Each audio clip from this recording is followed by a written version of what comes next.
விளைஞ்சிருக்கும் என் வெத்தலை கொடி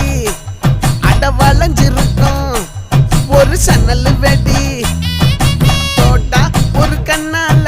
தொலைஞ்ச ஒரு பொண்ணால வாக்கா இந்த வம்பால